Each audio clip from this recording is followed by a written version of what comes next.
Salut Céline, bonjour à toutes. Bonjour et merci de me rejoindre pour ce live qui va être en duo avec Millet Women Care, donc une marque de produits dédiés à l'équilibre hormonal et au bien-être de la femme.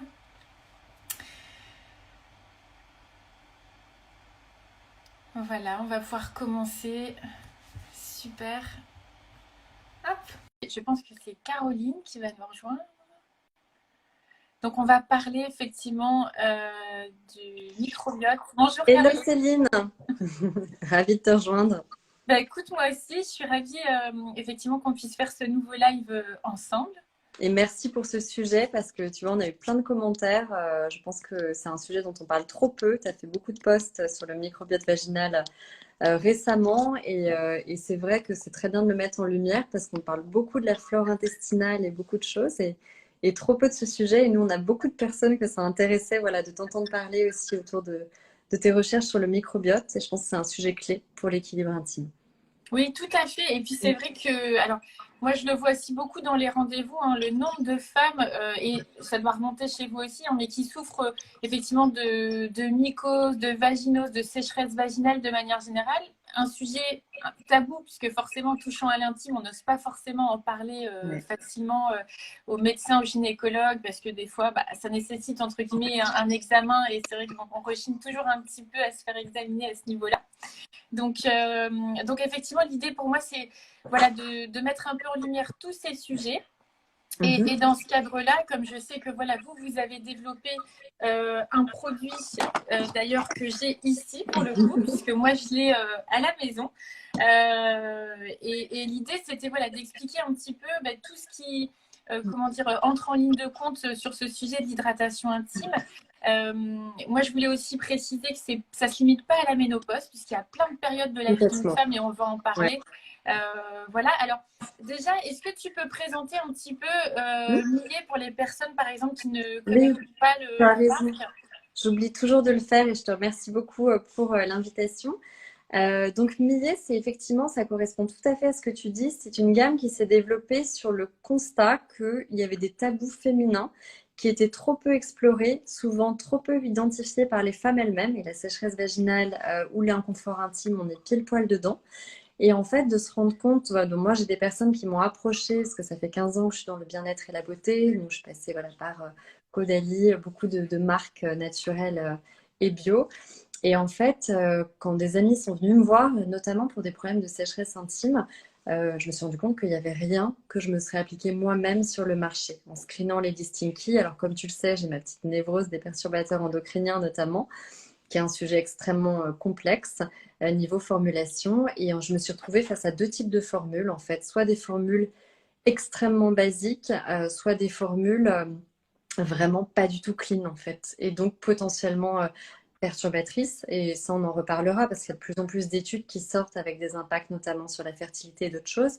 Et donc Millet, c'est vraiment parti de ce constat en se disant c'est dingue, il y a beaucoup de problèmes qui sont liés aux hormones ou des problèmes de tabous liés à l'intimité qui ne sont pas bien traités aujourd'hui.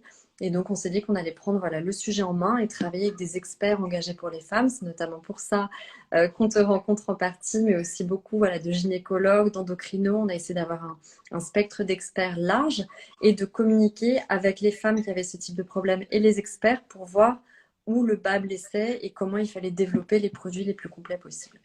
Pour la petite intro.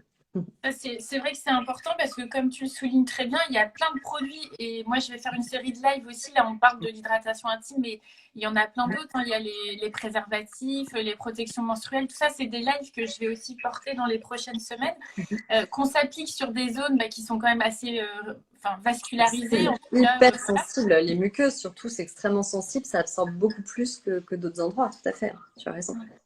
Et c'est vrai que moi, je considère aussi qu'il y a beaucoup de femmes, pour le coup, qui ne se sentent pas concernées par ça. Alors qu'en fait, parce que souvent c'est cantonné à la ménopause, c'est vrai que c'est un sujet, on dit Ah ménopause, ouais. en général on pense bouffée de chaleur et sécheresse intime, Mm. alors qu'au final, il y a plein de moments de la vie d'une femme où on peut avoir ce genre de problématique. Est-ce que toi tu peux nous en citer quelques-uns? Ouais, bien sûr, bah, c'est très intéressant parce que justement, quand on s'est rapproché des femmes et des experts, Nous, au début, on s'était plutôt lancé en disant, bon, bah, tout ce qu'il y a autour de la préménopause, etc., c'est trop mal abordé. Et en fait, en abordant les symptômes les plus courants, donc dont la sécheresse intime, on s'est rendu compte que ça touchait énormément de femmes, et pas que la sécheresse intime, il y a beaucoup d'autres choses liées à l'intimité, avant en fait 40-50 ans, donc bien avant la ménopause. C'est une femme sur 6 avant 50 ans et une femme sur 2 à partir de 50 ans. Et encore, ce sont des chiffres officiels qui sont apparemment sous-estimés, d'après ce que nous disent les sages-femmes et les gynécologues. Donc les principaux moments, très souvent, le premier déséquilibre, alors ça peut venir après un choc psychologique, ça c'est quelque chose de récurrent qu'on a entendu, mais aussi après un premier bébé, notamment après une épisiotomie, c'est extrêmement fréquent de souffrir de sécheresse vaginale parce que juste le milieu est un petit peu déséquilibré.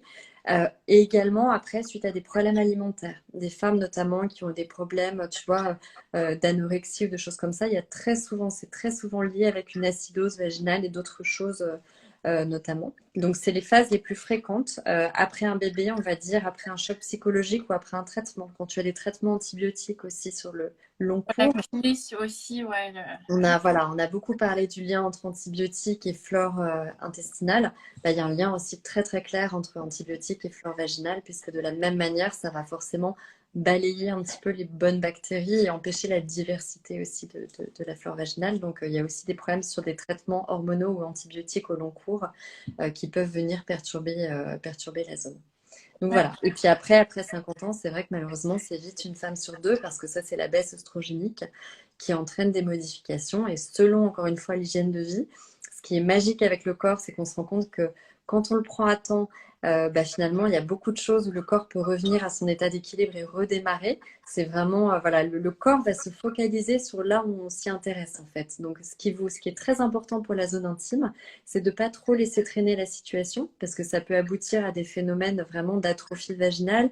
Et tout ça est un espèce de cercle vertueux ou vicieux. Parce que finalement, si on laisse traîner une sécheresse vaginale au début, ça peut être une sensation très diffuse, tu vois, ça peut être des douleurs pelviennes, ça peut être, nous, on avait beaucoup de filles qui nous disaient, bah, avant les règles, on n'a pas parlé de ce moment de vie, avant les règles, qui disaient, c'est bizarre, à ce moment-là, je porte moins de jeans serrés, je me sens un petit peu moins bien, tu vois, dans mon intimité, ou tiens, j'ai des petites douleurs sexuelles à ce moment-là, justement, pendant les rapports. Et en fait, en disant, mais c'est fou, j'ai testé, mais je me rendais pas compte que c'était ça, parce que c'est difficile, une sécheresse sur la peau du visage on l'identifie tout de suite. Une sécheresse intime, au début, c'est diffus.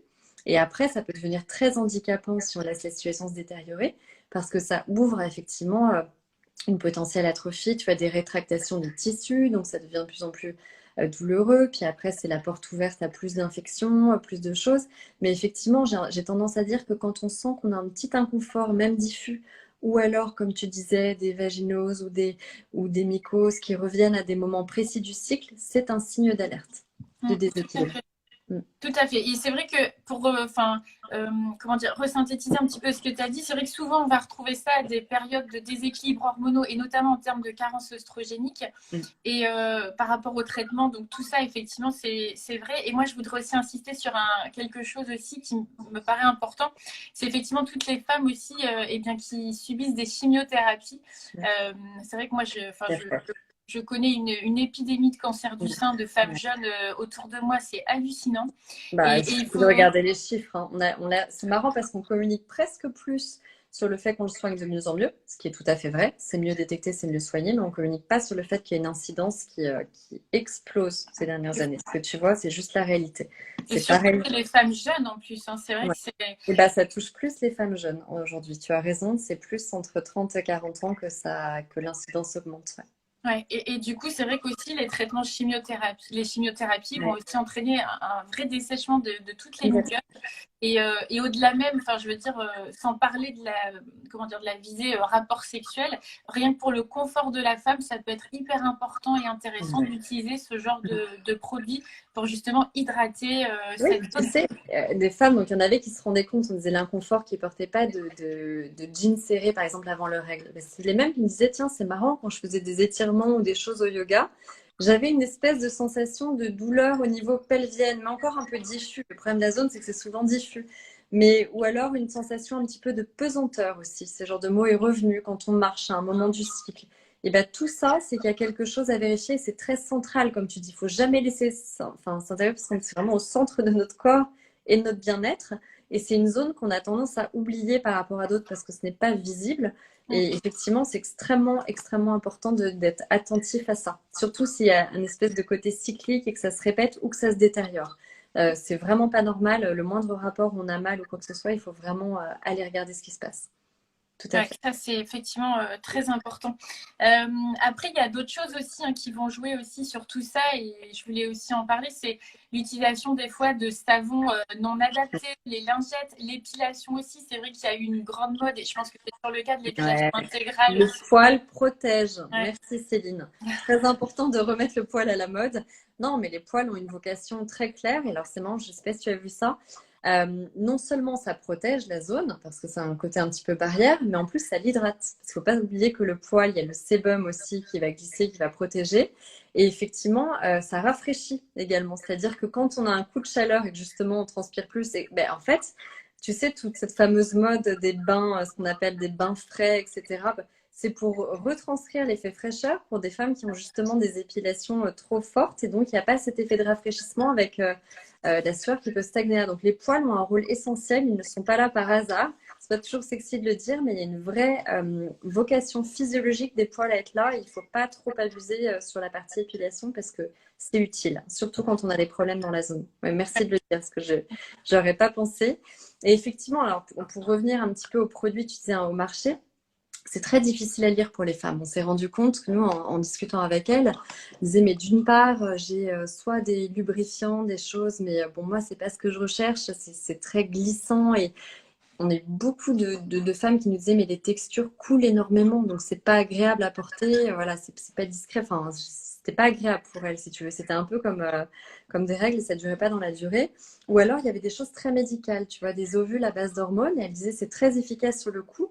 Mais quand on arrête, en fait, on revient au point de départ et en plus, on n'a pas forcément envie de mettre des hormones de synthèse. Et puis, ou alors, j'ai pas le droit parce que je sors d'un cancer hormonodépendant et je suis sous traitement. Donc déjà, l'offre est effectivement pas du tout lisible et en plus, il y avait un gros problème niveau texture, puisque la plupart des textures, et nous qu'on a testé, étaient effectivement très très coulantes, donc vraiment que pour la glisse. Et puis niveau composition, ça veut dire que c'était pas pensé comme un soin. On a eu beaucoup de gens qui nous ont dit, bah oui, mais effectivement, c'est pas un marché valorisé. Vous pouvez pas savoir le nombre de fois on l'a entendu, parce que nous, forcément, on parle avec voilà, des investisseurs, des gens qui vont s'intéresser. Donc nous, on part idéaliste en disant faire le meilleur produit qui soit, puis ben, on se rend compte que ça a un coût parce que quand tu fais effectivement au naturel, que tu screens bien tous les perturbateurs endocriniens, les allergènes, que tu fais des tests d'hypoallergénie, mais au-delà de ça, on voulait aller plus loin, tu vois, on voulait aller renforcer donc la flore, parce qu'on va en reparler, mais avec des pré et des probiotiques.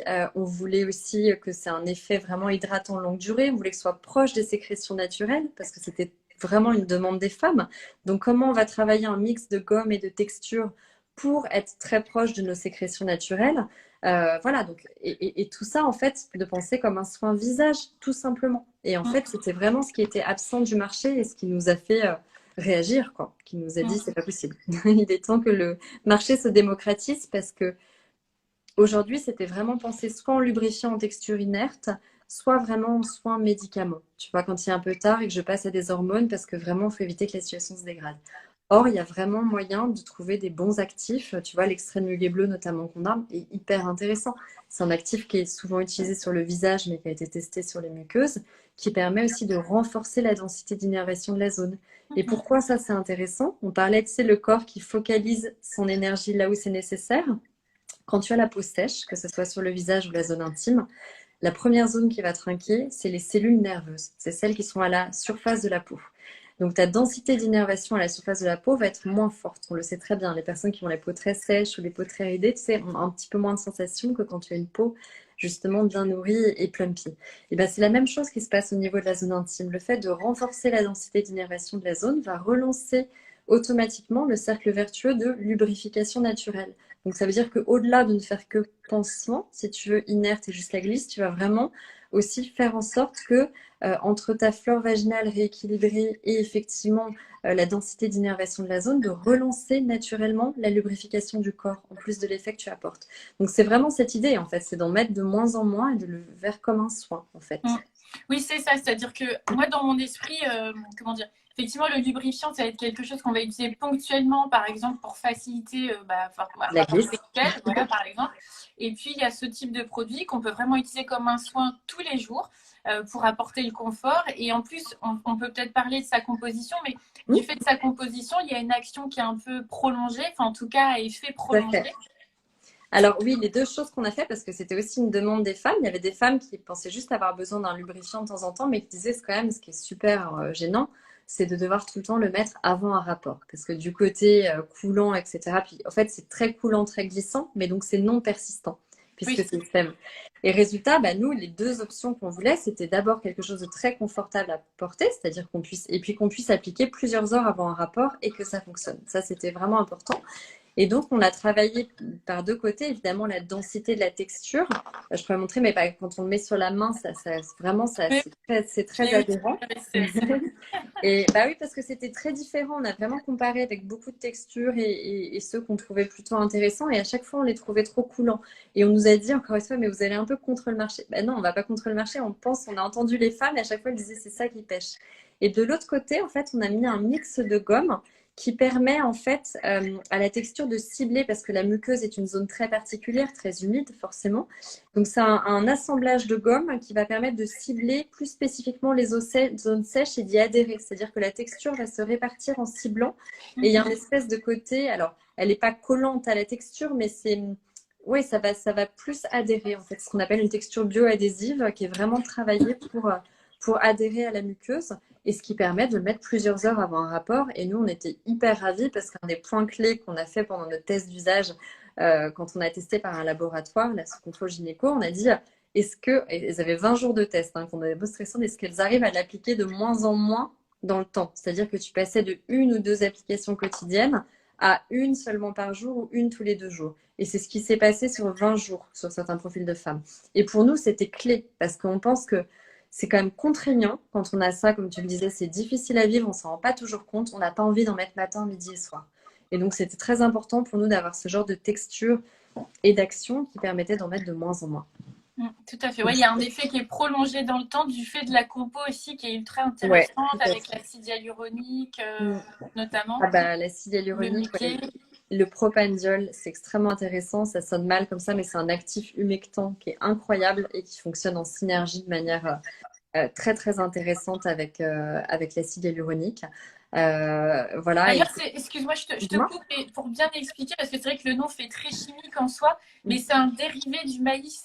Enfin, initialement, je crois que Exactement. c'est ça. Hein. Ouais, alors il faut se méfier. Ça, je fais un petit truc parce que moi, ça fait 15 ans que je travaille dans le bio et le naturel et toujours été obsédée par mes listing kits, c'est mes perturbateurs. Il faut faire très attention parce que souvent, on a tendance à confondre le naturel, les noms. Il y a plein de noms un peu barbares dans ces listing kits.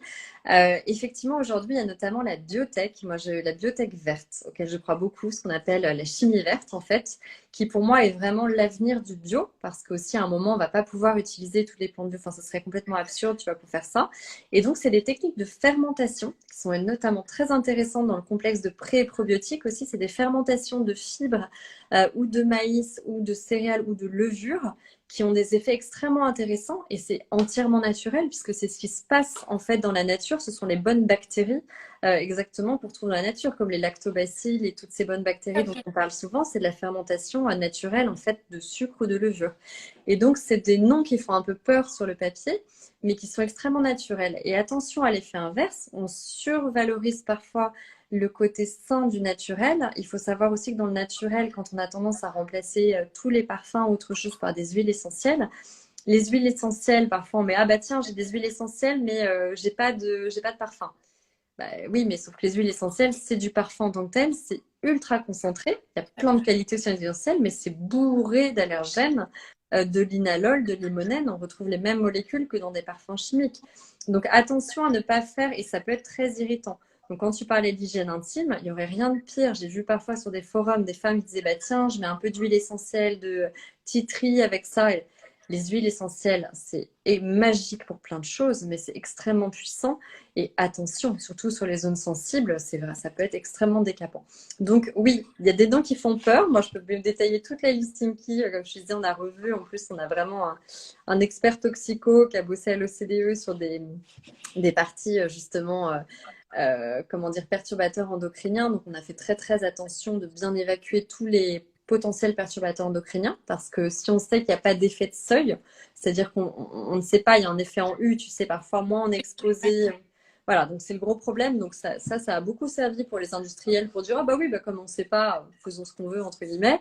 Non, en fait, il y a quand même quelque chose de précis, c'est que si on ne met pas tous les ingrédients controversés ou perturbateurs endocriniens supposés, dans ces cas-là, il suffit juste de faire une liste négative et de ne pas les mettre, quoi. Et c'est faisable, en fait. Ça met juste plus de temps de travailler les formules en naturel, c'est sûr, mais c'est faisable. Donc, il faut arrêter. Surtout que sur les perturbateurs endocriniens, il y a en effet un principe aussi qu'on oublie beaucoup, c'est que contrairement à plein de, on va dire, de molécules pharmacologiques, en ce qui concerne les perturbateurs endocriniens, c'est que la dose ne fait pas le poison et que des fois, une exposition même minime à un certain produit peut mettre des années, des mois à donner des conséquences, voire même des effets transgénérationnels, comme on l'a vu. Donc, c'est vrai que c'est d'autant plus intéressant de l'avoir fait. Et qu'en fait, les perturbateurs endocriniens, ce dont on se rend compte, et on pouvait vraiment être que irréprochable sur ce produit, c'est que c'est vraiment des phases de vie et aussi des endroits où on les applique. On va être beaucoup plus sensible, effectivement, quand on applique sur la zone intime que quand on fait quelque chose qui se rince sous la douche. Donc, effectivement, en dehors de la partie environnementale, nous, c'était hyper important d'être ultra clean sur ce produit. Alors, par contre, Céline qui dit on a presque envie de le mettre sur son visage. On parle du gel intime. Alors, je fais ma pub. Ah, merci, c'est meilleur que moi. Du gel intime Millet. Et alors, d'ailleurs, vous avez tous les labels, hein, enfin, en tout cas, une grosse partie. Il est Ecocer, Cosmétique Bio et Cosmos. Alors, en fait, ça, pour tout te dire, c'est un petit peu la même chose. Enfin, quand tu choisis maintenant ton label bio, tu vas le définir par rapport à tes différents organismes. Et en fait, tu as le choix, tu as des normes nationales et tu as des normes européennes. Et nous, on a été vraiment sur la norme européenne parce que c'est celle donc, qui est en fait le label Cosmos européen certifié par EcoCert. Après, c'est l'organisme de certification. Donc tout ça, grosso modo, ça veut quand même dire la même chose. Ce que je tiens à dire, c'est que vraiment, pour moi, c'est très bien un label, et notamment un label bio, le label Cosmos et le label français à l'origine qui a été élargi au niveau européen comme gage de qualité. Donc c'est un très bon label.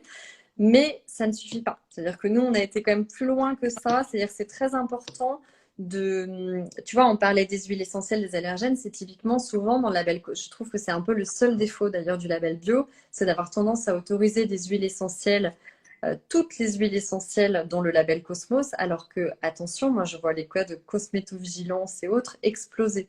Donc, le bio ne protège pas de tout. En revanche, effectivement, il y a une liste négative d'ingrédients qui est très intéressante parce que c'est cette liste négative qui va permettre de ne pas prendre de risques, notamment au niveau perturbateur endocrinien. Il y a un screening qui est régulièrement mis à jour, qui donne beaucoup plus de garanties que d'autres labels. Après, oui, je ne sais pas si je t'en ai parlé aussi. Je ne sais pas si tu as vu récemment des études. Alors, enfin, mais si je vous dirai après un petit peu. Oui, on il va être en pharmacie, il va être lancé bientôt. Après, on est une toute jeune marque, hein, donc on n'est pas encore dans 500 pharmacies. Mais voilà, et sur notre site millet.care, par contre, vous pouvez trouver. Donc juste, je ne sais pas si tu as vu, mais il y avait des études qui sont parues récemment sur toute la partie fertilité, en disant aussi attention pendant les rapports. Je ne sais pas si tu as vu ça, c'est sorti très récemment, sur le fait que les gels lubrifiants pouvaient être nocifs à la fertilité, notamment pour concevoir. Ça, c'est aussi extrêmement important parce que quand on a eu tendance à faire des textures justement très lourdes, et tu vois, notamment celles à base de paraffine ou celles qui pouvaient modifier parfois le pH, on en reparlera, et bien en fait, ça pouvait aussi empêcher les spermatozoïdes de bien progresser et agir un peu comme un spermicide. Donc c'est aussi très très important pour le coup. Même si vous choisissez juste un lubrifiant simple, voilà, pour des occasions et tout, de bien choisir. Et là, pour le coup, parce qu'on parlait du label bio, de privilégier du bio parce qu'il y a une vraie différence. Ça veut dire que tous les produits, notamment à base de silicone, qui ne sont pas autorisés en bio, sont ceux qui étaient dans le radar pour empêcher la bonne progression des spermatozoïdes, notamment. Ouais, ça et ça, j'en parlerai quand on fera le live sur les préservatifs. Mais il y a Ouais. aussi des lubrifiants qui vont entraîner une porosité euh, Oui, au niveau bah, du préservatif et qui, toujours du la coup, à même chose. l'inverse, protège plus contre une éventuelle Ouais. grossesse ou pour une maladie sexuellement Tu as transmissible complètement aussi. raison. Ouais, ça c'est peu connu. Alors c'est très, en fait c'est simple. Il y a un petit peu trois catégories dans les lubrifiants, les gels intimes. Tu as les gels à base d'eau. Donc ça Oui, c'est comme le nôtre, c'est-à-dire qu'on va être que dans des structures. Il n'y a pas que de l'eau évidemment. C'est pas ça que ça veut dire, mais c'est qu'une structure à base d'eau aqueuse. aqueuse. Et donc celle-là ne va pas du tout par définition aller agresser. On n'est pas sur des structures lipophiles qui vont venir éventuellement dégrader voilà, des préservatifs ou ce genre de choses. Alors que les structures à base d'huile ou de silicone, qui sont en fait les deux autres types de soins hydratants, ceux-là peuvent justement venir attaquer le caoutchouc, le latex. On n'est pas sûr qu'il n'y ait pas d'interaction, en tout cas notamment avec les préservatifs. Ouais. Oui, tout à fait. Et c'est Donc, vrai qu'il y a beaucoup des fois, enfin voilà, en consultation, on parle évidemment des fois de ces sujets-là. Et c'est vrai, je vois beaucoup de femmes qui n'utilisent pas forcément les bons ouais. produits. Et bon, il faut faire attention. En effet, en fait, là encore, hein, c'est pas à charge que je dis ça. Mm. Mais c'est pas parce que des fois c'est vendu en pharmacie que justement c'est dénué de tout danger. Parce que souvent il Complètement. y a ça aussi, on se dit ah bah tiens, je vais pas acheter ça en grande surface, je vais aller en pharmacie, au moins je suis sûre. Mais le problème c'est que bah, toutes les compos sont pas non plus Ouais. checkées en pharmacie, que ce soit d'ailleurs pour ça, les compléments alimentaires, les cosmétiques aussi. Hein, Complètement. vraiment. Non, non, complètement. La pharmacie n'est pas forcément. Tu vois, nous, on travaille avec des pharmacies et puis justement des e-retailers bio. On a eu beaucoup plus de screening de la listing key avec des e-retailers bio, tu vois, du type Do Good, Mademoiselle Bio, qui sont l'habitude d'aller screener les C'est formules ça, que du côté pharmacie. La pharmacie a beaucoup plus regardé les tests d'efficacité et les tests d'usage, parce que c'est une habitude, c'est aussi une caution, bien sûr. mais c'est moins intéressé aux détails de la liste des ingrédients. Mm. On a eu cette impression-là. Les irritations, alors on parle des irritations. Alors je ne sais pas si toi tu as vu ça aussi dans tes recherches, Céline, mais effectivement, tout ça est très lié. Ça veut dire que le moindre petit déséquilibre de la zone intime, donc on parlait tout à l'heure, ça peut être de la sécheresse pure et dure, ça peut être un déséquilibre du pH de la zone intime, un déséquilibre de la flore qui souvent va de pair avec justement le déséquilibre du pH de la zone intime et ben, automatiquement, ça va forcément rendre la zone plus sensible aux irritations, aux Mm. vaginoses, enfin à tout ce qui peut dériver et déséquilibrer la zone. Donc les irritations, c'est souvent un signe précurseur de sécheresse ou de problème au niveau du pH. On peut faire des Mm. prélèvements aussi au niveau du pH. Oui, Quelque chose qui se demande à votre gynécologue, il ne faut pas hésiter à le faire, gynécologue ou endocrino. Parfois, ça vaut le coup de faire un test de pH et de la flore, de la constitution de la flore pour voir où on en est. Mais les irritations, dans tous les cas, surtout si c'est à répétition, oui, c'est un signe qu'il faut protéger, hydrater la zone et ne pas hésiter à mettre effectivement en prévention pour avoir moins de phénomènes à répétition. Il y a beaucoup de femmes notamment qui ont tendance à avoir des infections urinaires, tu sais, ouais. après des rapports et autres. Là, j'ai vu plein d'articles aussi en creusant que, par exemple, vraiment aller aux toilettes, faire C'est pipi ça. après un rapport, et puis voilà, faire attention, éventuellement protéger un petit peu la zone avant. Et là, pour le coup, mettre un lubrifiant ou un gel intime, oui, ça renforcerait et ça pourrait permettre de limiter le phénomène. Oui, parce que ça aussi, c'est une cause aussi, la fréquence des rapports sexuels, quand on en a trop, mais aussi quand on en a trop. Ouais, c'est Parce très que quand on intéressant. en a trop peu, et bien du coup, on va moins souvent, entre guillemets, lubrifier cette zone. Enfin, en Ouais, tout cas, elle va moins bien se lubrifier. Et donc, voilà, comme je dis toujours, c'est l'idée, il faut trouver le bon rythme, entre guillemets, en fonction de chacune et de sa relation de couple, évidemment. ouais. Mais c'est vrai que de par les frictions que ça engendre, ça va favoriser effectivement, comment dire, cette petite inflammation au niveau de cette zone. Euh, Ça facilite aussi des fois la transmission, bah, effectivement, de certains germes hein, qui vont Mm. utiliser le pli du périnée, donc qui est la zone hein, située entre l'anus Ouais. et la vulve, pour remonter sur cette zone de peau. Et d'ailleurs, je crois que je ne sais plus si je l'ai mis dans mon post, mais il y avait une expérience qui avait été faite justement comment dire, pour voir la vitesse de propagation d'un germe ou d'une bactérie qu'on dépose au niveau de la vulve et qu'on va Ouais. retrouver dans le vagin. Si, Et donc, si, je l'ai vu dans tes posts. Ah ouais, ouais. c'est dingue. Ouais, Et en fait, on dépose sur une ouais. serviette hygiénique, enfin les Si, bactéries j'ai en vu question. ça. on les met au contact de la vulve. Donc, en gros, bah, c'est une serviette qu'on dépose dans on va dire, un fond de culotte et qu'on porte. Et au bout de 20 minutes, on retrouve déjà trace des germes au niveau du vagin. Donc, c'est fou. Ouais, ça, c'est vrai que c'est la constitution féminine, tu as raison de le dire, parce qu'il y a quelques règles de base, du type aussi les sous-vêtements, on n'a pas parlé. Alors, pas trop d'hygiène intime, on en parlait, enfin, au maximum, normalement, et c'est externe, et c'est plutôt de l'eau, et c'est très bien comme ça. Mais aussi les sous-vêtements en coton, surtout quand il commence à faire chaud, qu'on transpire, c'est des matières bien respirantes et naturelles. Et puis, comme tu dis, bah, la zone est très proche, on a une petite zone très, très courte entre bah, la partie donc interne vaginale et puis finalement l'anus, donc qui rejette beaucoup de matière, donc souvent riche en bactéries et pas toujours en bonnes bactéries. Donc c'est extrêmement important même pour les petites filles et autres de bien apprendre, voilà, à essuyer, à avoir une hygiène intime, en tout cas bien séparer au maximum les deux zones. C'est extrêmement important comme tu dis. Parce que ouais, c'est la cause numéro une d'infection urinaire, même et urinale, hein, c'est-à-dire c'est des bactéries qui remontent par l'urètre. Tout à fait. Et pareil, chez la femme, l'urètre est très très court. Il fait à peu près 2 cm, alors que chez l'homme, il est beaucoup plus long.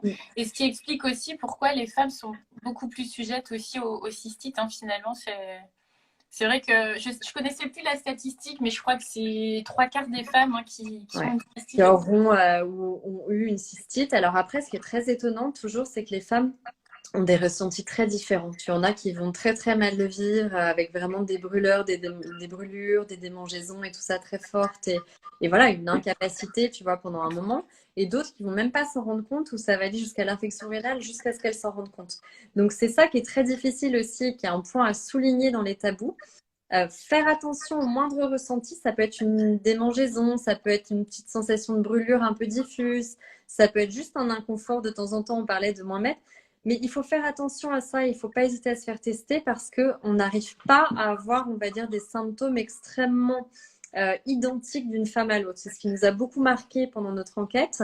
Mais dans tous les cas, c'est une zone où, voilà, où les choses qui est très importante, où les choses peuvent se dégrader, où les choses peuvent remonter vers les reins, par l'urètre et tout ça. Donc, il faut vraiment faire attention. S'il y a un message à poser, c'est que n'hésitez pas, voilà, à faire tester par le gynécologue, à en parler. En tout cas, la première étape, même si c'est la zone intime, c'est tout à fait normal d'en parler et ça arrive à toutes les femmes. Mais effectivement, attention parce qu'il y a beaucoup de choses qui peuvent remonter et impacter l'équilibre du corps en entier par cette zone. Et comme tu le disais tout à l'heure, là aussi j'en avais parlé un petit peu, c'était le score de Nugent qui va quantifier en fait la flore vaginale. Donc là, on ne teste pas la qualité, hein, la qualité des différentes comment dire, des bactéries, mais uniquement la quantité. Et puis le pH aussi, qui normalement doit être légèrement acide pour éviter la prolifération. Et dès lors que ce pH est perturbé, c'est la porte ouverte. Donc ça, alors c'est pareil, normalement ça se fait chez le gynéco. Et bon, c'est vrai que moi j'ai donné un petit tuto, enfin on peut le faire soi-même à la maison aussi en achetant du papier pH. Bon, évidemment, c'est mieux de le faire chez le gynéco, évidemment. Mais si pour une raison ou une autre, il ne le pratiquait pas, ça peut des fois être un indice aussi, parce que c'est pareil, des fois les délais de consultation hein, pour obtenir des rendez-vous sont aussi très longs. Donc dans l'attente, ça peut valoir le coup des fois d'en parler. C'est long, et puis c'est pas quelque chose que les gynécologues ont l'habitude de proposer. Tu vois, on en parlait avec des gynécologues quand on a sondé cette histoire de pH vaginal.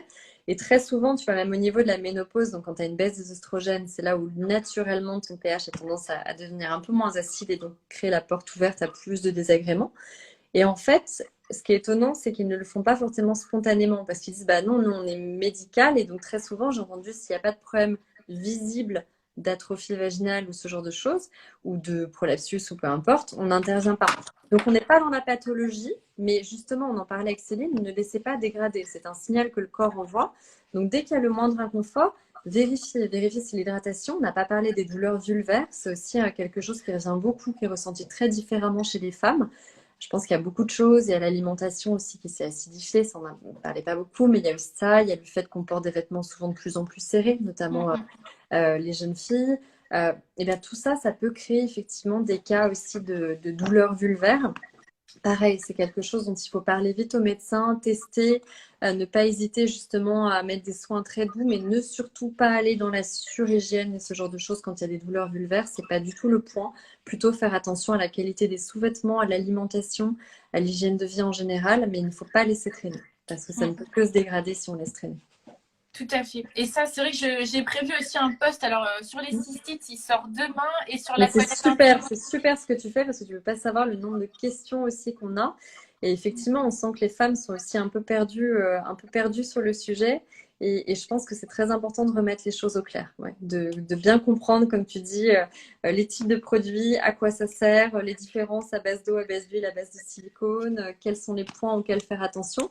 Et puis surtout, bah voilà, à chaque fois que je me fais traiter aussi, on en parlait pour une cystite, pour une vaginose, donc que j'ai été sous ovule ou que j'ai pris des antibiotiques, parce que ça peut aller jusque-là, et bien penser que ça va aussi impacter la flore vaginale et donc bien penser derrière à faire aussi sa cure de probiotiques en alimentaire et essayer de mettre les soins adaptés pour préserver et renforcer la zone. D'ailleurs, il y a des prébiotiques et des probiotiques dans le Oui, gel. oui, oui. Bah oui, exprès pour ça. Alors, les prébiotiques, juste pour remettre, parce qu'on en parle moins, mais pour moi, c'est tout aussi important que les probiotiques. Et même en alimentaire, j'ai tendance à jamais utiliser l'un sans l'autre. C'est les complexes de fibres qui vont être des précurseurs à justement à transformer des bactéries en bonnes bactéries. Mm. Donc, il faut vraiment, pour que ça fonctionne, c'est vraiment intéressant d'avoir des pré- et probiotiques, c'est-à-dire les fibres dont se nourrissent les bonnes bactéries et les bonnes bactéries pour renforcer la flore en tant que telle. Mm. C'est ça. En fait, moi, souvent, je simplifie en disant que les prébiotiques, c'est en gros la nourriture des Exactement, bah oui, probiotiques. c'est Et ça. effectivement, c'est tout ce qu'on va retrouver en inuline, gomme d'acacia, les fosses, en fait, un petit peu en Exactement, ouais. Nous, force c'est le alimentaire. fructo Mais à base de fructo-oligosaccharides, justement, ouais, fermentés. Exactement. ouais, Et ça, oui, bah, c'est tu vois, on important. a plein de commentaires sur effectivement les sujets trop tabous. Et ben, c'est exactement ça, c'est que ça ne devrait pas être tabou. Et parfois, ce qui était très amusant dans l'enquête qu'on a fait, c'est que c'est presque plus tabou pour les femmes elles-mêmes. C'est-à-dire, c'est pas forcément un tabou qu'on a créé, c'est comme cette zone est si cachée, en fait, les femmes mettaient beaucoup de temps à se rendre compte de certaines choses. On s'est rendu compte assez bien au niveau des cycles que de la zone intime. C'est Mm. important de bien se connaître. De C'est vrai bien que se des connaître. fois, il y a des femmes aussi. Après, je pense qu'il y a aussi une question de génération, Ouais, peut-être. ouais. Enfin, nous, voilà, on est dans la quarantaine aujourd'hui. Donc, je pense qu'on connaît aussi voilà, tout cet élan Ouais. de libération de la parole sur tous ces sujets. Mais tu vois, pour nos grands-mères ou même encore nos mamans, je Ah pense bah que ouais. ce n'est pas des sujets dont on parle forcément encore spontanément pour le coup. Non, pas du tout. Et c'est un peu, ça relie à tout ce qui était autour de la grossesse et tout ça, où la parole se libère. Je pense qu'il y a un vrai mouvement où je pense que c'est encore plus.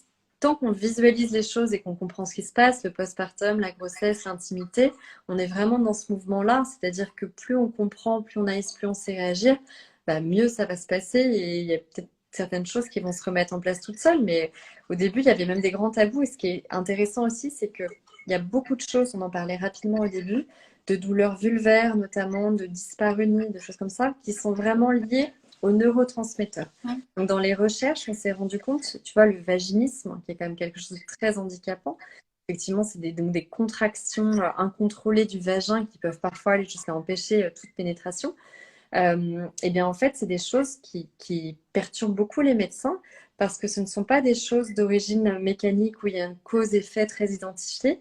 Les douleurs vulvaires aussi beaucoup, il peut y avoir des sensations de brûlure et de choses comme ça qui sont en fait pas identifiées ou testées forcément de manière claire, qui seraient vraiment liées aux neurotransmetteurs et à toute une partie neurologique en fait, ce qu'on appelle, c'est pas des choses mécaniques. Et donc, c'est effectivement des sujets, des pans de santé féminine qui restent vraiment à creuser et à étudier. Et je suis persuadée que si la femme est bien dans son corps, mieux dans son corps et connaît mieux son corps, ça devrait aller vers un mieux. Puisque quand il y a Mm. des choses qui sont très liées à la neurologie, c'est souvent lié à des tabous et des choses qu'on n'a pas bien éclaircies dans sa tête ou pas bien identifiées. Tout à fait. Donc, Non, non, mais autant. c'est clair. Mm. Après, je voulais parler aussi peut-être un petit peu de, comment dire, voilà, de l'alimentation, tu sais, un petit peu micro-phyto. Ouais. Moi, enfin voilà, on en parlait tout à l'heure dans le sens de l'hygiène de vie, mais ce qui est important aussi, et il faut absolument que les femmes comprennent bien, et j'en parle, je pense, à chaque fois, c'est le gras, le bon gras, Oui, de ne pas merci. le diaboliser. Mm. Parce qu'on pense souvent que le gras fait grossir. En fait, c'est le sucre qui fait grossir. C'est pas forcément le gras, surtout si on les choisit bien. Et quand on a comme ça, effectivement, une sécheresse, alors hors, on va dire, état dont on parlait tout à l'heure, il y a des carences œstrogéniques ou autres, et qu'on retrouve aussi une sécheresse de la peau, des fois, il y a des carences en oméga 3, oméga 6. Ouais. Et puis, tu sais, même au-delà de ça, au contraire, le corps, tu sais, quand on dit la ménopause, on a tendance à faire un peu de gras et justement, la morphologie a tendance à changer. Mais c'est pas un hasard, hein. C'est le corps fait ça parce que le tissu adipeux, donc le cholestérol qui a tant été diabolisé, c'est le tissu qui va permettre de créer des hormones. Et le seul moyen de garder un bon niveau d'œstrogène, je sais que je choque beaucoup quand je dis ça, mais c'est une réalité, c'est important de le comprendre, c'est qu'en fait, bah, plus les femmes ont un peu de tissu adipeux, plus ça va aussi créer des oestrogènes, et donc ça va aussi permettre de compenser en partie. Alors, il n'y a pas que des bons, attention, parce que les oestrogènes adipeux, ça peut être des oestrogènes nocifs, mais c'est pour expliquer un mécanisme. Et effectivement, tu as raison, dans les années 80, on a diabolisé à fond le gras et pas du tout les sucres qui étaient en train d'exploser dans toute l'alimentation, notamment tous les sucres cachés. Il y en a énormément dans des céréales, enfin des produits qu'on n'identifie pas comme étant des produits sucrés. Et aujourd'hui, la plupart des nutritionnistes et des diététiciens font vraiment marche arrière, même sur le point de vue du cholestérol, en disant qu'on s'est rendu compte que même pour le diabète et beaucoup de choses en santé et en maladies neurodégénératives, bah, qu'en fait, c'était très sain d'avoir un taux de cholestérol global, hein, je ne parle même pas que de bon cholestérol, qui n'était pas trop faible, et c'est la base de création des hormones. Alors évidemment, il vaut mieux avoir du bon cholestérol que du mauvais, ça c'est évident et on ne va pas revenir là-dessus, mais le bon cholestérol se nourrit des bons gras. Et les bons gras, qu'est-ce que c'est? C'est surtout les oméga 3 que tu citais, parce qu'on a tendance à avoir trop d'oméga 6 qui sont pro-inflammatoires par rapport aux oméga 3. Et donc les oméga 3 les plus biodisponibles, c'est souvent les oméga 3 d'origine animale, donc les poissons gras, mais aussi voilà, l'huile de noix, enfin il y a beaucoup d'huiles végétales qui sont aussi riches en oméga 3. Et effectivement, un petit peu au détriment des matières grasses animales du type beurre et autres, qui sont beaucoup plus riches effectivement en oméga 6. Et puis après, il y a des choses très intéressantes à prendre, notamment je pense aux femmes qui ont souffert d'aménorrhée ou souvent liées à des anorexies qui ont duré longtemps, donc qui ont vraiment privé leur corps de manière forte de gras et d'autres nutriments. C'est aussi les huiles de bourrache et les huiles de nagre qui sont très intéressantes aussi, et puis des oméga 3 titrés en EPA, DHA, qui peuvent être un vraiment bon moyen d'aider le corps en fait, voilà, à récupérer et à recréer notamment des cycles ovulatoires et un équilibre à ce niveau-là. Parce que l'aménorrhée, il faut aussi bien comprendre que c'est un phénomène où le corps va fermer les vannes, il n'a plus assez d'énergie pour bien fonctionner. L'ovulation prend beaucoup d'énergie, le côté cyclique prend beaucoup d'énergie, donc il va un peu fermer les vannes. Donc il faut vraiment prendre le temps de recréer, de lui réapporter les bons gras et les bons nutriments pour qu'il puisse fonctionner et que la machine reprenne correctement. Tout à fait. Et après, quelque chose que je conseille, moi, en plus de l'huile de bourrache, ça va être l'huile d'argousier en capsule pour les oméga 7, pour le coup, puisque là, pour le coup, les sources alimentaires, elles sont...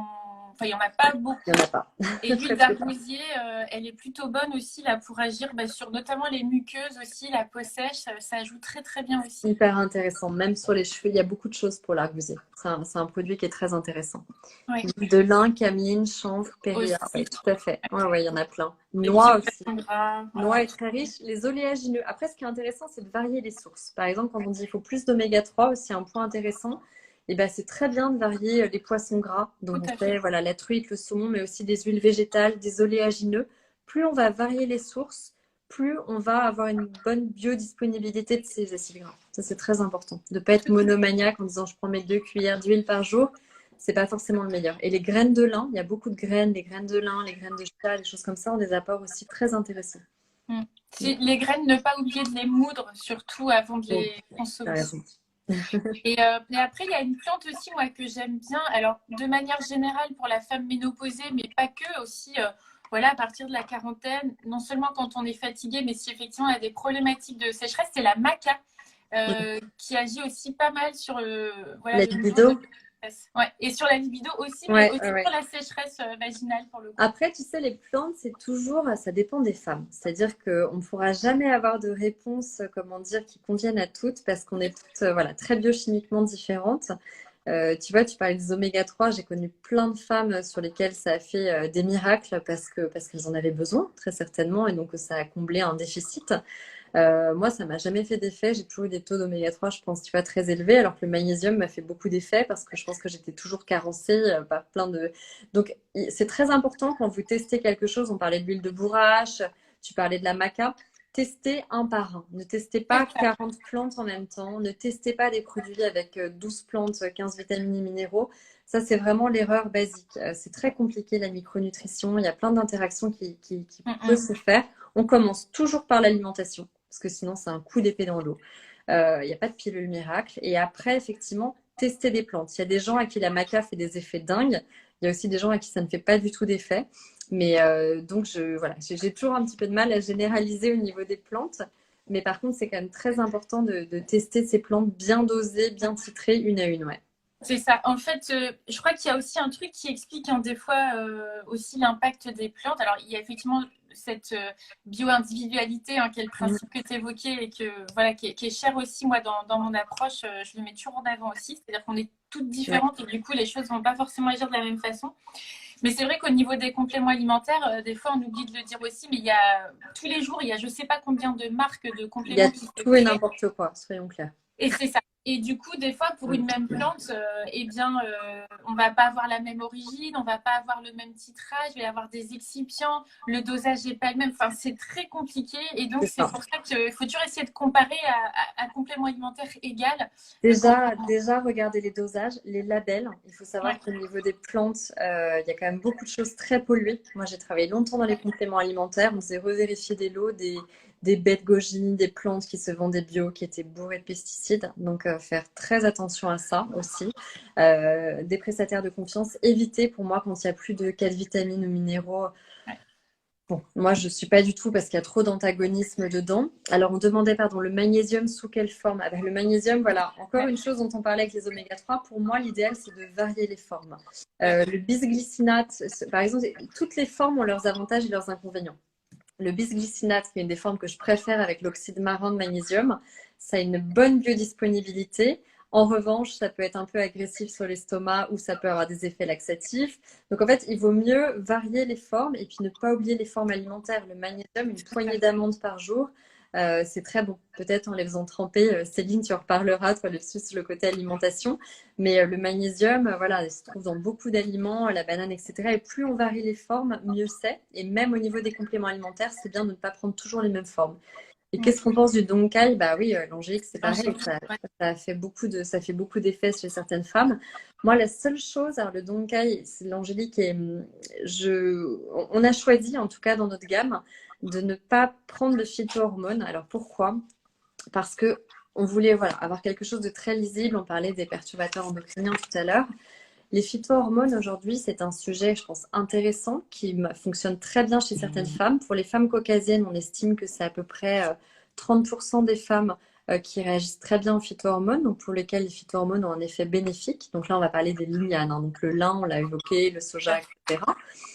Et puis après, il y a quand même 70% des femmes chez nous qui ne seraient pas du tout sensibles aux phytohormones et où il y a quand même aujourd'hui par l'ANSES qui déconseille en cas d'antécédent même de degré 1 de cancer hormonodépendant. Parce que les phytohormones imitant les hormones, ça peut aussi bien freiner que accélérer parfois le côté hormonal.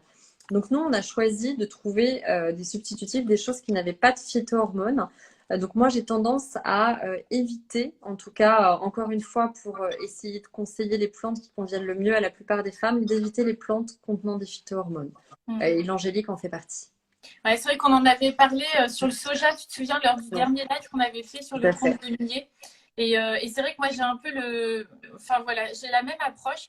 Même si des fois, je vois des personnes qui ont écrit des livres, etc., qui vont dire non, mais il n'y a pas de risque, etc. Et moi, je dis toujours, mais je ne suis pas médecin, je ne suis pas chercheuse. Voilà, moi, je suis obligée de m'appuyer sur des études. Et aujourd'hui, tu trouves autant d'études qui sont pour, qui sont contre. Donc, pour moi, ce n'est pas tranché. Moi, j'applique le même principe de précaution, c'est-à-dire que j'espère et j'ai hâte qu'on nous dise que les phytohormones, tout va bien et que ça a les mêmes côtés bénéfiques chez nous que par exemple au Japon où tout se passe bien parce qu'elles en mangent tout le temps avec des fortes doses depuis des générations, donc elles ont un microbiote adapté. Mais aujourd'hui, je n'ai pas eu le signal qui me dise oui, non seulement ça va être efficace et ça ne sera pas potentiellement nocif chez tout le monde. Donc j'ai préféré ne pas les utiliser. Non, mais C'est un principe de bon sens. Et d'autant plus que, je le rappelle aussi souvent, mais la majeure partie du soja qu'on trouve, elle est OGM déjà. Enfin, en ce qui concerne le soja, hein, principalement. Pour les autres, voilà. Mais, et je crois que c'est plus de 80% de la production qui est OGM. Donc ça aussi, hein, même pour les végétariens, végétaliens, je sais que des fois, c'est des sources intéressantes de compléments en protéines, etc. Mais souvent, c'est ultra transformé. C'est bourré d'OGM, c'est très très compliqué par rapport à... Oui, attention, moi j'ai vu des choses justement, on parlait des perturbations endocriniennes, à un moment il y a eu le mode du végétal, donc pour le lait d'amande, etc., il n'y a pas de problème identifié, mais alors j'ai vu beaucoup de gens avec des problèmes hormonaux se précipiter vers du lait de soja, des yaourts au soja, sachant que c'est extrêmement dosé et qui se retrouvent avec des problèmes encore exacerbés. Encore une fois, attention à ne pas faire le biais. Le végétal ne veut pas dire absolument dénué d'effets secondaires. Il faut faire très attention, et particulièrement le soja, il peut y avoir des dosages très très forts. Donc il faut faire attention. Je vois, pardon, la méthode de la rotation des graines pour les problématiques hormonales. Oui, le seed cycling. J'ai fait un post aussi dessus. Ouais. Et... Alors, pareil, moi j'ai eu des retours très contradictoires en tout cas. Il y a des femmes chez qui ça a été formidable. Des personnes notamment qui avaient plus de cycle depuis plusieurs mois, etc. En l'espace d'un mois ou deux, c'était de retour. Alors, est-ce que c'était ça ou pas? Et pour d'autres où ça a été beaucoup plus long et donc on ne sait pas trop si c'est ça ou autre chose, quoi. Mais, Et le dîme, alors j'oublie toujours le nom, c'est le dîme de brocoli, le Bon, en tout cas, je vois bien le dîme de brocoli. Le dîme de brocoli, alors moi, je regarde beaucoup les publications scientifiques, on tourne là-dessus. Je pense que c'est quand même très intéressant quand on a identifié un phénomène de dominance œstrogénique. Alors, encore une fois, ça ne marche pas sur toutes les femmes, hein, désolée d'être rabat-joie. Mais je pense que c'est une des molécules les plus intéressantes sur la vraie détoxification des oestrogènes, en tout cas, aujourd'hui. Ouais. Tout à fait. Moi, c'est pareil, je l'utilise beaucoup aussi et effectivement, ça marche plutôt bien sur les phénomènes de dominance œstrogénique. Ça fait partie des basiques que je recommande. Les sains, voilà, nous, on est en train de regarder ces produits-là justement pour une détox, mais vraiment ciblée sur les oestrogènes parce que, comme tu le dis si bien, détox, ça veut tout et rien dire. Donc, il y a effectivement recommencer par soulager le foie, soulager tout ça, mais effectivement, le DIM est une des molécules les plus intéressantes pour la partie oestrogène. Le DIM, alors oui, donc justement, parlons d'alimentation aussi. Très intéressant de manger régulièrement des brocolis et si possible les moins cuits possible. Donc vapeur, voilà. Merci le dindol. À chaque fois, je le refais. Le dindol. Voilà, des limétanes. Et en fait, attention parce que ça peut aussi être détruit à la cuisson. Mais c'est important de mettre régulièrement, notamment tous les choux, les crucifères, régulièrement à votre assiette quand vous avez identifié un problème de dominance œstrogénique ou tout simplement que vous êtes sous contraceptifs de synthèse, que ça aide aussi à éliminer les oestrogènes de synthèse. Régulièrement mettre ça au menu, c'est très important parce qu'il y en a de manière naturelle aussi. C'est ça, au moins 4-5 fois par semaine. Moi, oui, il ne faut pas hésiter, tout à fait. De toute façon, c'est bon pour tout. Exactement. Tout est bon dans le chou. Voilà, j'adore le brocoli, on y est. Je plaisante. Non, mais c'est important parce que c'est vrai que il y a quand même l'équilibre hormonal en général, il y a quelque chose de très intéressant, c'est que quelques modifications en termes, c'est un bain dynamique en fait, c'est des messagers du corps et donc vraiment de changer un tout petit peu la routine en exercice physique et en alimentation, ça change déjà beaucoup de choses. Et après, à vous d'adapter en vous complémentant en plantes, de voir celles qui vous conviennent ou pas. Mais vraiment, c'est pas le bout du chemin. Je pense que tu as dû le voir, Céline, quand tu abordes ces problématiques. Vraiment, en l'espace de quelques semaines, on peut voir des différences très nettes. C'est ça. En fait, les hormones, c'est un sujet qui fait souvent très peur parce que ça paraît très complexe. Et c'est vrai que quand ça va mal, c'est un cercle vicieux. Oui. Mais la bonne nouvelle, c'est qu'une fois qu'on commence à attaquer sur un angle bien précis, eh bien, ça a des conséquences sur tout le reste et on part dans un cercle vertueux qu'on peut très, très vite inverser en quelques semaines. Tout à fait. Ça, c'est clair. On a des petits brocolis. On reçoit des petits brocolis. Alors moi, les brocolis, je ne sais pas si c'est bien, mais moi, j'ai une recette pour ma fille et je les adore au parmesan, les brocolis. Il faut que tu la mettes sur tes posts. Moi, je cherche des recettes au brocoli. J'arrête pas d'en faire manger à mes enfants. Brocoli ou kale au parmesan, alors ça, c'est trop bon. Écoute, moi, je fais des pâtes brocoli parmesan avec des petites noix de cajou, tu sais, et du curry. Tu as raison aussi. Ça, ils adorent. Merci à vous tous. Je ne sais pas si tu as... Non, mais je pense qu'on va bientôt boucler parce qu'effectivement, on va arriver à 1 heure et voilà, je voulais pas trop qu'on dépasse ce timing-là, mais en tout cas, voilà, je te remercie beaucoup parce que avec plaisir. J'adore toujours échanger avec toi, tu sais. Moi aussi. Donc, c'est un plaisir. Et du coup, voilà, je pense que c'est un sujet dont il fallait parler dans tous les cas. Après, je sais qu'on aura sans doute d'autres sujets bientôt aussi, Voilà, et j'en puis doute pas. n'hésitez pas surtout voilà, à rebondir et à dire de quel sujet vous voulez qu'on parle. Mais moi, tout ce qui est hormones, et Céline, tu as beaucoup de choses aussi sur les cycles féminins. Il y a beaucoup de choses à dire. Et c'est clair. En tout cas, merci encore pour ta Merci à disponibilité, toi, Caroline, Céline. et à Un très grand bientôt. Et merci. merci à toutes d'avoir Merci suivi pour le live. l'invitation. À À bientôt, bientôt. Céline. Au Bye revoir. bye.